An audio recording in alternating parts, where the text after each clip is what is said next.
Everyone, welcome to education Evolute. और आप में से बहुत सारे स्टूडेंट्स का फर्स्ट अलॉटमेंट लिस्ट में कॉलेज आ गया होगा। आपका कॉलेज कौन सा लगा अलॉट हो चुका होगा। ऐसे बहुत सारे स्टूडेंट्स हैं जिन्होंने एडमिशन के लिए फॉर्म ही नहीं भरा था, ऑनलाइन फॉर्म नहीं भरा था 11th FYJC के लिए। तो वो वेट करे कि हमारा एडमिशन हम फॉर्म कब भरे, ऑफलाइन एडमिशन के लिए क्या करना होगा।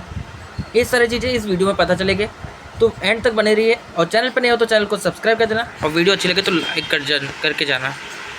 तो यहाँ पे देखिए, सबसे पहले यहाँ पे जो एक नया नोटिस आया है, नोटिफिकेशन आया, ये 3-4 दिन पहले ही आया था। तो वो नोटिफिकेशन है यहाँ पर कि जो न्यू रजिस्ट्रेशन जो है 2 तारीख से लेके 7 तारीख तक है, 7 जुलाई तक स्टार्ट हुआ है, जहाँ पे आप लोग फॉर्म भर सकते हैं। और जो स्टूडेंट जिनको कॉलेज नहीं लगा है, जिनका पार्ट फॉर्म पूरी तरह से नहीं भरा था, तो वो लॉक नहीं किए थे, या उन्हें कुछ एडिट करना है पार्ट 1 फॉर्म में, तो वो एडिट कर सकते हैं। तो ये चीज़ें अपडेट दिया हुआ है। और फॉर्म कैसे भरना है, अभी न्यू स्टूडेंट्स अब जो बहुत सारे हैं जो सेकंड अलॉटमेंट लिस्ट के लिए पार्टिसिपेट करना चाहते हैं, तो फॉर्म कैसे भरना है उसका भी मैं डॉक्यूमेंट आपको डिस्क्रिप्शन में दे दूंगा, और कैसे भरना है वो सारी चीज़ मैं बता रहा हूँ अभी। तो यहाँ पे सबसे पहले आपको मैं दिखाता हूँ यहाँ पर ब्रोचर एंड मेन्यूज। तो यहाँ पर आपको जाना है, और सबसे पहला जो है पार्ट 1 फॉर्म भी है यहाँ पर कैसे भरना है, user manual of student registration and part 1 form. फिर पार्ट 2 फॉर्म कैसे बनना है, जिसमें आपको कॉलेज सेलेक्ट करने रहते हैं। ये आपको टॉप 10 जो भी आपके जो मार्क्स के हिसाब से जो कॉलेजेस हैं वो सेलेक्ट करने, तो सारी चीज़ें यहाँ पर होंगे। तो मैं आपको यहाँ पे दिखाता हूँ। तो यहाँ पे देखिए पार्ट 1 फॉर्म कैसे भरना है। तो सबसे पहले यहाँ पे जो है ये वेबसाइट है आपका, मेरे वेबसाइट का लिंक भी डिस्क्रिप्शन में दे दूँगा, तो आप डायरेक्टली सर्च कर सकते हो 11th FYJC एडमिशन। तो डायरेक्टली जो पहला वेबसाइट है वहाँ पे क्लिक करना है। और वेबसाइट में क्लिक करने के बाद यहाँ पे देखिए स्टूडेंट रजिस्ट्रेशन और लॉगिन। अगर आप पार्ट 1 फॉर्म एडिट करना चाहते हो तो लॉगिन करके आप डायरेक्टली कर सकते हो, और रजिस्ट्रेशन कैसे करना है वो सारे स्टेप यहाँ पे मैं बता रहा हूँ। तो इस पर क्लिक करोगे आप पहले। इसके बाद यहाँ पे ऑप्शन इस तरह से फॉर्म आएगा। अगर विद इन महाराष्ट्र स्टूडेंट हो, यानी कि आप यहाँ के स्टूडेंट हो, तो यहाँ पे महाराष्ट्र सेलेक्ट करना। फिर अगर फ्रेशर रिपीटर जो है आपका, मोस्ट ऑफ द फ्रेशर ही होंगे। फिर SSC आपका जो बोर्ड है, CBSE बोर्ड से आपने पढ़ा या SSC बोर्ड से, तो वहाँ पे ये सेलेक्ट करना है। उसके बाद यहाँ पे और भी कुछ डिटेल, जैसे आपको 10th का डिटेल, एग्जामिनेशन डिटेल यहाँ पे फिल करने होंगे।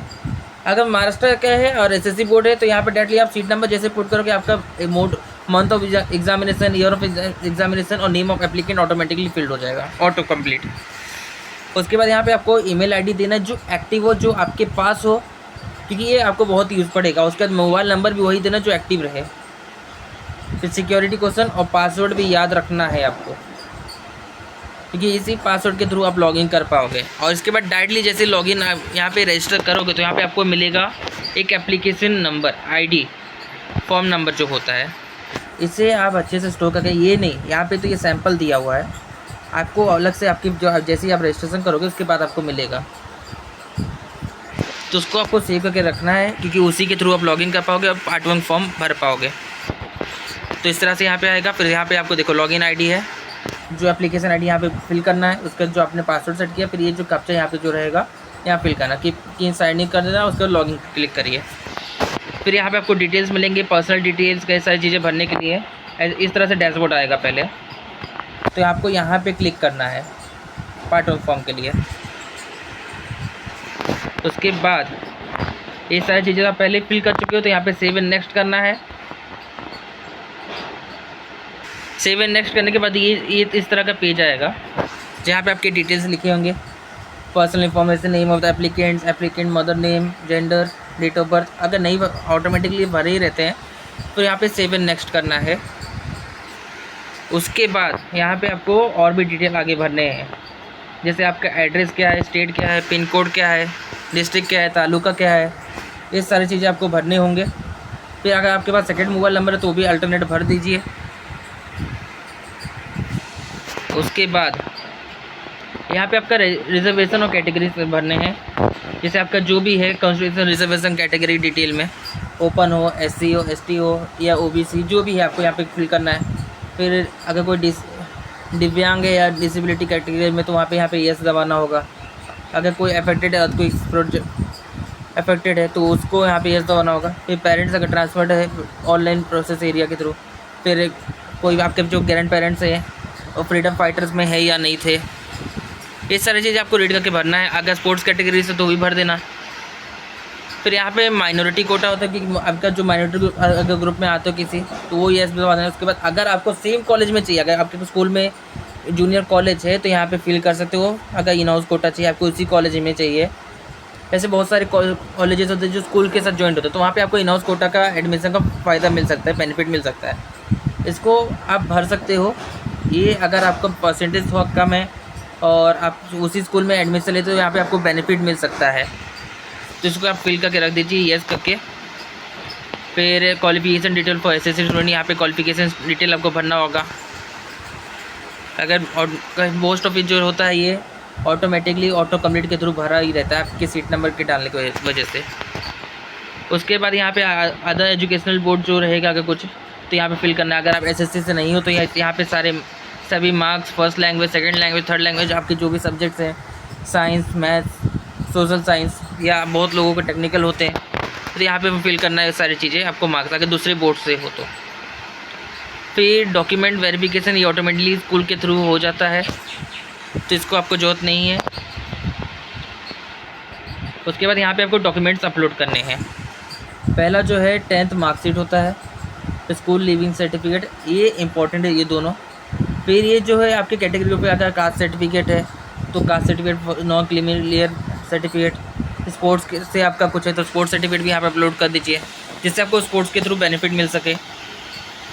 उसके बाद यहाँ पे जो होगा 100 रुपीज़ का पेमेंट होता है, जिसे आपको करना होगा। तो उसको पेमेंट करोगे आप उसके बाद, तो आपको यहाँ पे इस तरह से प्रिंट एप्लीकेशन फॉर्म आएगा। तो आप यहाँ पे क्या करिए, सेव कर लीजिए उसका PDF। अगर आपको प्रिंट करना है तो प्रिंट करके रख लीजिए, आप यहाँ पर जरूरत पड़े इन फ्यूचर आपको वहाँ पे कॉलेज में मांगते हैं। उसके बाद यहाँ पे लास्ट में आता है लॉक एप्लीकेशन फॉर्म, ओवरले की तरह का आता है। यहाँ पे अलर्ट आएगा, do you want to lock this part 1 form, तो वहाँ पे उसको येस करके आपको लॉक करना है। इसके बाद इस तरह से आपका पार्ट 1 फॉर्म जो है लॉक हो जाएगा सारी डिटेल भरने के बाद। इसी तरह से भरना है। और पार्ट 2 में दिखा देता हूँ। अब यहाँ पे देखते हैं पार्ट 2 फॉर्म कैसे भरना है। तो यहाँ पे सबसे पहले आपको कौन सा स्ट्रीम लेना है। यहाँ पे साइंस, कॉमर्स, आर्ट्स, ये तो ये होते ही हैं, तो इनमें से कोई एक लेना है। आप अगर साइंस में आप जाना तो साइंस लीजिए, कॉमर्स में तो कॉमर्स, आगे के लिए पढ़ाई के आपके जो आपके स्टडीज़ जो करने हैं। ये आर्ट्स लें तो आर्ट्स ले सकते हैं। उसके कौन से मीडियम में स्टडी करना है, तो मैक्सिमम जो स्टूडेंट्स होते हैं वो इंग्लिश ही लेते हैं। फिर यहाँ पे कई सारे मीडियम में अपना मराठी है, गुजराती, कन्नड़ा, उर्दू, हिंदी। फिर यहाँ पे आपको जूनियर कॉलेज सेलेक्ट करने का ऑप्शन आएगा, जो आपको सेलेक्ट करना है। यानी कि यहाँ पे जो आपका जो 10 कॉलेज होंगे, 10 कॉलेजेस जो होंगे अपने एरिया के हिसाब से, आपको जो एरिया होगा उस हिसाब से आपको यहाँ पे सेलेक्ट करना है। और परसेंटेज को देखकर आपका जो, जैसे कि अगर 70% है आपका मार्क्स, तो उस हिसाब से आपको 70% के अराउंड में ही आपको डालना होगा कॉलेजेस, ताकि आपका कॉलेज लग पाए। अगर आप 70% आया है आपका, उसके बाद आप डाल रहे हो 97 का जिनका कट ऑफ है उसमें डाल रहे हो, तो आएगा नहीं लिस्ट में। जब नाम नहीं आएगा कॉलेज से तो उसका कुछ वैल्यू नहीं रहेगा। तो उस हिसाब से अपना जो है आपको चूज़ करके आपको कौन सा कॉलेज में एडमिशन लेना है वो सारी चीज़ें देख के इस तरह से आपको फिल करना होगा। उसके बाद प्रेफरेंस ऐड करना होगा, कौन से नंबर पर पहला कॉलेज रहेगा, कौन से नंबर पर दूसरा कॉलेज। देखिए इस तरह से प्रेफरेंस सेलेक्ट करना होगा, पहला नंबर, दूसरा नंबर, तीसरा नंबर। इस तरीके से आपको 10 कॉलेज जो रहेंगे, 10 कॉलेजेस जो रहेंगे यहाँ पे सेट करना होगा। उसके बाद प्रेफरेंस करने के बाद यहाँ पे पार्ट 2 फॉर्म जो है इसमें भी डिक्लेरेशन करके लॉक करना होगा। और जैसे ही आप पार्ट 1 और पार्ट 2 फॉर्म लॉक कर दोगे, उसके बाद आपका जो है अलॉटमेंट के लिए आगे की प्रोसेस में जाएगा। और फाइनल एक बार क्रॉस वेरीफाई करने के बाद ही आप लोग अपनी जो भी पार्ट 1 हो चाहे पार्ट 2 फॉर्म हो, क्रॉस वेरिफिकेशन करने के बाद ही इन दोनों को लॉक करना। तो आप में से जो भी स्टूडेंट है, तो अभी 7 तारीख तक है, 7 जुलाई 2025 तक टाइम है। पार्ट 1 फॉर्म एडिट करना तो कर सकते हो, और जो न्यू स्टूडेंट है वो न्यू रजिस्टर कर सकते हैं। जिन्होंने अभी तक पार्ट 1 फॉर्म के लिए जो पहला अलॉटमेंट लिस्ट था उसके लिए रजिस्ट्रेशन नहीं किए थे, तो अभी भर सकते हैं। तो आज की वीडियो में इतना ही, मिलते हैं नेक्स्ट वीडियो में। और इन हाउस कोटा के बारे में मैंने शायद नहीं बताया, तो ये भी देख लीजिए। इन हाउस कोटा का यहाँ पे है, आपका जो कॉलेज है उसमें यहाँ पे सेलेक्ट करना होगा इन हाउस कोटा का जूनियर कॉलेज अगर उसमें है तो। ये माइनॉरिटी कोटा भी होते हैं, उस हिसाब से यहाँ पे आप डिटेल है, ये PDF मैं आपको दे दूँगा, आप इसको देख लीजिए, उसके हिसाब से अपना फॉर्म फिल कर दीजिए। चाहे मैनेजमेंट हो, चाहे माइनॉरिटी हो, चाहे आपका जो है इन हाउस कोटा, ये तीनों के हिसाब से अपना भर देना। और अभी यहाँ पे एक नया आया है गर्ल्स कोटा, गर्ल्स के लिए यानी कि स्पेशल अलग से हो रहा है एडमिशन, तो उनका भी एक अलग से कट ऑफ होगा। Thank you.